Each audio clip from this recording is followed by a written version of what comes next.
గురుగారు, మిథున రాశి వారికి ఎలా ఉంది ఈ వారం? మిథున రాశి వారికి 4 గ్రహాలు దివ్యంగా యోగిస్తున్నాయమ్మ. ద్వితీయంలో బుధుడు, ద్వాదశంలో శుక్రుడు, తృతీయంలో కుజకేతువులు. ధనయోగం శుభప్రదం. వ్యాపార బలం అనుకూలంగా ఉంది. వ్యాపారంలో నూతన ప్రయత్నాలు విజయవంతమవుతాయి. తోటివారి నుండి ప్రోత్సాహం లభిస్తుంది. ప్రతిభతో మెప్పిస్తారు. పలు మార్గాల్లో లాభపడే వీలు కలుగుతుంది. మీ నిర్ణయాలు మీకు కలిసి వస్తాయి. భవిష్యత్తుకు అవసరమైన ప్రణాళికలు విజయవంతమవుతాయి. సాహసోపేతంగా చేసే ధర్మబద్ధమైన నిర్ణయాలు అభివృద్ధిని సూచిస్తాయి. సకాలంలో పనిచేయడం వల్ల ఉద్యోగంలో కలిసి వస్తుంది. ఎప్పటి పనులు అప్పుడే పూర్తి చేసుకోండి. ఒత్తిడిని జయించడానికి వీలు కలుగుతుంది.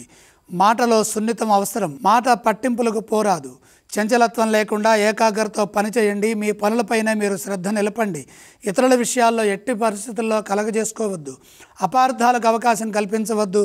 స్వల్ప ప్రయత్నంతోనే శుభాలు జరుగుతాయి. ఎదురు చూస్తున్న పనుల్లో విజయం ఉంటుంది. మొహమాటం తగ్గించి కార్యసిద్ధిని సాధించండి. ఆధ్యాత్మికంగా దైవబలాన్ని పెంచుకోవాలి. వారం మధ్య భాగంలో ఒక సమస్య నుండి బయటపడతారు. త్వరగా విజయం లభిస్తుంది.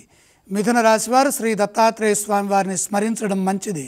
మిథున రాశి వారు ఏ ఏ స్తోత్రాలను పఠించాలి? శ్రీ దత్త శరణం మమ అనే నామాన్ని మనసులో ధ్యానించండి. ఈ రాశి వారు ఏ ఆలయాలను సందర్శిస్తే మంచిది? దత్తాత్రేయ స్వామి వారిని దర్శించండి. మిథున రాశి వారు ఏవేవి దానం చేయాలి? శనగలు దానం చేయండి.